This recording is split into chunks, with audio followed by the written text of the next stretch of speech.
मसीह यीशु के बाबरकत नाम में आप सबकी सलामती हो। मैं ईमान रख सकता हूँ कि आप अपनी अपनी जगहों पर बड़े ही बाबरकत अंदाज में खुदा के साथ ज़िंदगी बसर कर रहे हैं और खुदा के साथ बड़ी वफ़ादारी के साथ चल रहे हैं। सो मेरी दुआ है कि खुदावंद आप सबको बरकत दे और आप सबको अपने जलाल और कुदरत के लिए कसरत के साथ इस्तेमाल करे। मैं आज सुबह आपके साथ एक छोटी सी बात शेयर करना चाहूँगा। खुदा के साथ वफ़ादारी। पिछले दिनों में मुझे इस पैसेज को पढ़ने का और उसको शेयर करने का मौका मिला। सो बहुत सारी चीज़ें मैंने इसमें से सीखी और ख़ुसूसन मैंने प्रीच किया अलीशा और एलिया के वाक़या को, और उसमें बहुत सारी चीज़ें सीखने को मिली। अलीशा किस तौर से एलिया के साथ वफ़ादार था और किस तौर से वो उसके साथ लिपटा हुआ था, और इवन दो जब एलिया उससे जुदा हो रहा था तो वो किस तौर से उसके साथ वफ़ादार और उसे छोड़ना नहीं चाह रहा था। बट एक टाइम आया कि एलिया ने उससे कहा कि तू क्या चाहता है, मुझसे मांग, मैं तुझे क्या दूँ। तो उसने कहा कि तेरी रूह का दूना हिस्सा मुझे मिले। वाह, कैसी बड़ी बात है।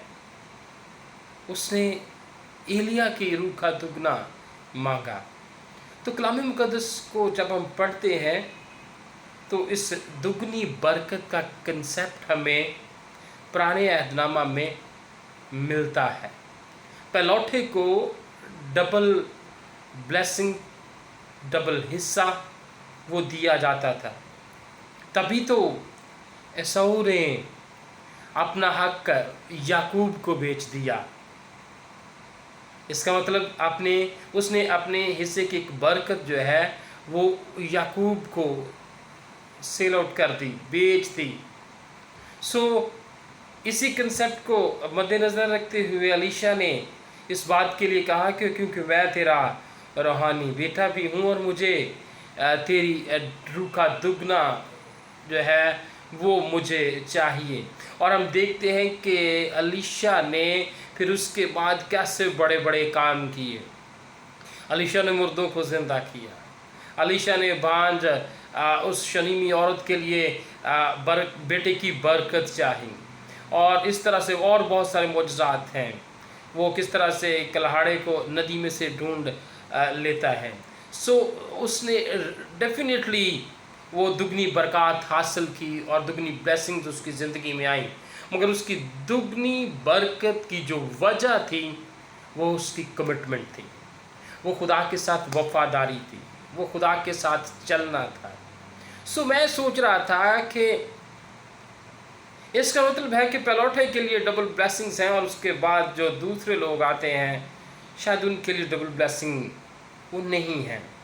मगर आज के दौर में, इस फजल के दौर में, यीशु मसीह पर हम ईमान रखते हैं और यीशु मसीह ने हमें इन सारी ब्लेसिंग्स को एक जा कर दिया है, यकजा कर दिया है। मगर एक ही चीज़ की उसने डिमांड की है और वो उसके साथ वफ़ादारी है।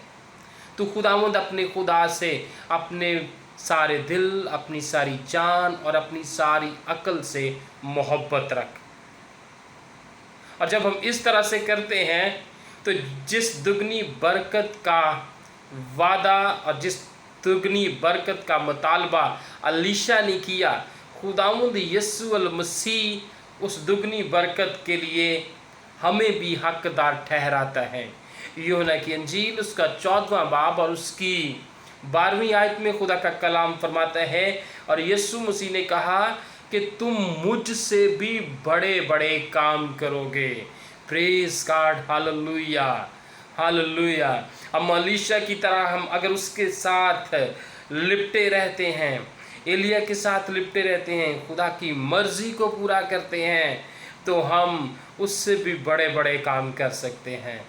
Hallelujah, hallelujah, praise God, hallelujah. यकीनन हम यीशु की मानंद तो नहीं हो सकते, मगर हम यीशु की तरह के काम कर सकते हैं। हम उसके किरदार को अपने अंदर लेकर, उसको अपने अंदर लेकर और अपने कामों से, अपने चलने फिरने से उसको जाहिर करके उसके किरदार को ज़िंदा रख सकते हैं। सो खुदावंद आपको बरकत दे कि हम सब खुदा के जलाल के लिए जीते जाएं और हम अपनी ज़िंदगियों से मसीह को ज़िंदा और मसीह की कुदरत को ज़िंदा साबित कर सकें और अपनी ज़िंदगी में इस डबल ब्लेसिंग के हिस्सा को ले सकें। खुदावंद आपको बरकत दे और खुदावंद आपको अपने जलाल और कुदरत के लिए कसरत के साथ इस्तेमाल करे। आमीन, आमीन। खुदावंद आपको बरकत दे।